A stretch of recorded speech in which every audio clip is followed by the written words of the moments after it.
Snapper. Question of the day, number 4. We're doing it today. We're going to change the tune just a little bit. We're going to do a relationship 1. Here's the question.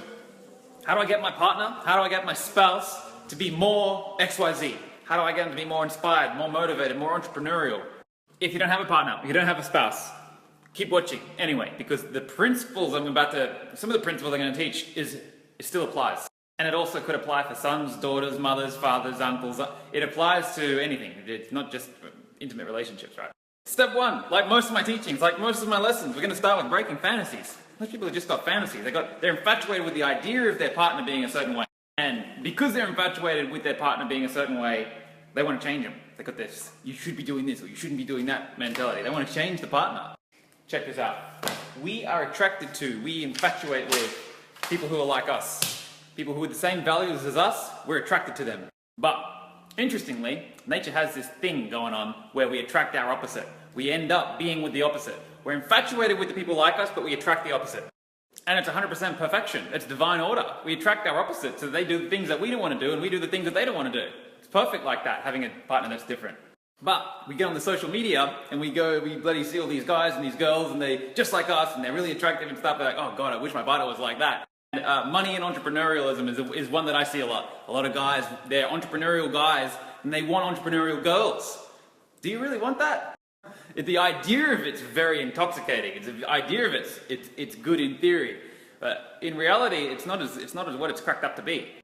Just like every single thing in the whole entire universe, there's benefits and drawbacks. There's benefits and drawbacks. You get your girlfriend balling out of control, there's benefits and drawbacks. Because entrepreneurial males, when you initially got with her, and you fell in love with the caring and the nurturing and the familial and the home and the cooking and all the stuff that she did, as soon as she becomes an entrepreneur and starts balling out and changes her values, that falls away. You can't get blood out of a stone. They can't do everything. They won't do everything. And because she's entrepreneurial and you're entrepreneurial, you have more cash flow coming in, you get the cleaner, you get the maid, you get the bloody nanny, you'll sort it out. But there's drawbacks. Never, ever, ever, ever, ever assume or think or believe that if you can change someone from this into this, that it's going to fix all your problems or it's going to be only good and never bad. In fact, the very act of wanting to change them means that you're not grateful, you're not loving them for who they are. And when they change, the same thing will happen again. You get them to change from this into this, and guess what? There's more things that you want to change about them because you're not grateful for who they are and what they're doing. So if you get in that cycle, you get in that trap, it's never ending, it's perpetual. It's not until you actually love them for who they are that it stops. It's one exercise to get to love your partner more. This is what we do. You need a fair exchange calculator. You need to get in fair exchange.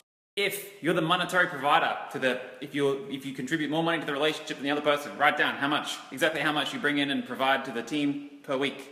Go ahead and write down all the services that you do and write down their replaceability cost.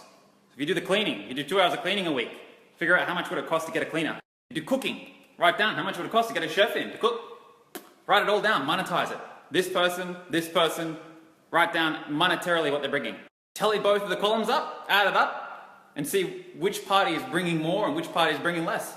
Tell you what, the person who's bringing less to the table doesn't want to do it. You want to count what we bring to the team? Fuck that, I don't want to do it. The person, the guy or the girl who does more, they'll want to do it. They're like, yeah, let's do this fucking shit. Here's the game though. You don't want to be the one providing more, and you don't want to be the one providing less. You want to be in fair exchange. If you're not in fair exchange, there will be resentment. If you bring more to the table and you both see it and you both agree on it, you will resent the other person. And they will feel guilty and they'll self-minimize. Guilty, they'll self-minimize, their confidence will be damaged, their dignity will be stripped, and they'll infatuate with you. You're infatuating, you're resenting, it's not love. That's not love. And because of that constant oscillation between infatuation and resentment, you'll want to change each other relative to each other. They will want to change you and bring you down to their level so you do less, they feel less guilty, and you want to change them.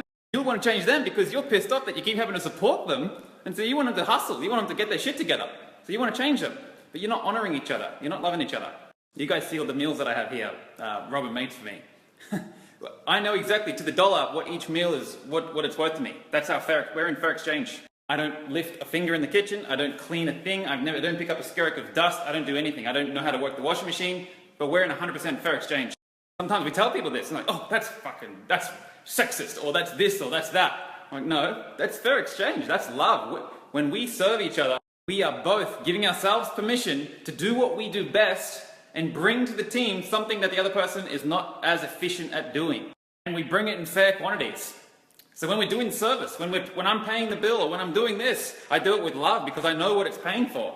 If I was doing the providing and Robin was sitting on her ass watching TV and doing nothing, leaving the house a pigsty, I'd be saying, time to jog on.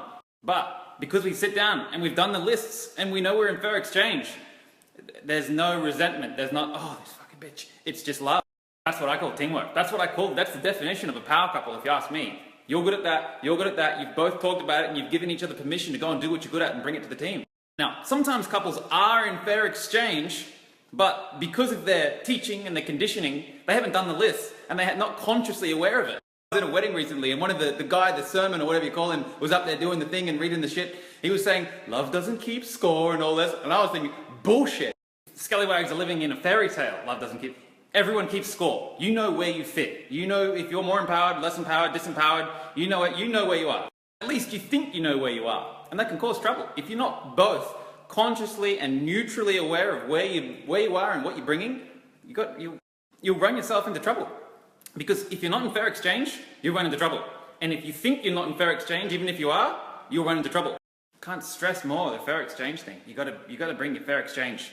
If you're out of fair exchange, you're going to want to change the other person. When you are in fair exchange and you're both consciously aware that you're both in fair exchange, it's just, fuck, I love this person. It's easy. Back to the initial question. Assuming that you're in fair exchange, assuming that you've got rid of all the infatuations and the resentments and the wanting to change each other, and assuming that you're an entrepreneur and perhaps your partner expresses an interest, an authentic desire to also be entrepreneurial, well then, you teach them. You say, this is what I would do if I were you. What do you want to do? Be their mentor. Figure out what they want to do, what they want to dedicate their life to, and coach them.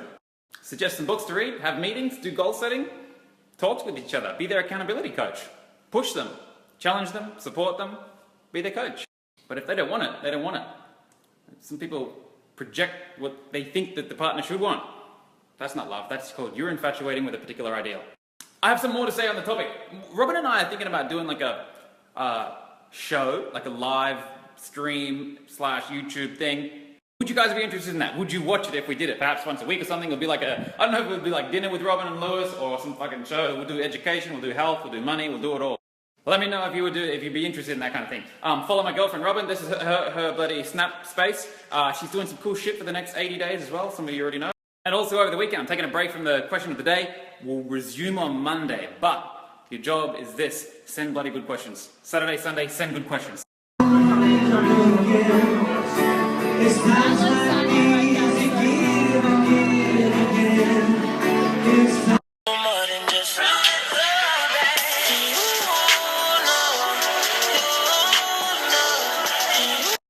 Thanks for all the love and the support and the messages and the comments for yesterday's relationship story. Sometimes when I go into that kind of realm, people are like, ooh.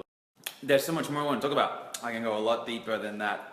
I want to talk about in one of the Lewis and Robin shows perhaps why people often gravitate toward being the individual in a relationship who always gives, and then why some people they're always the overdog, the taker. Because there's a specific dynamic within themselves and within the partner that creates that setup. So as soon as you can break that and get into fair exchange, are you ready to go? Yeah. We're doing Snappy. We're doing brekkie. Saturday morning breakfast.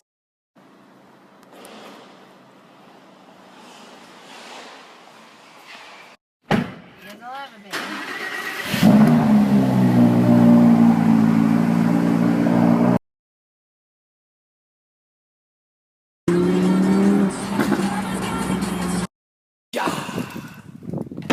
Oh, babe. Soz.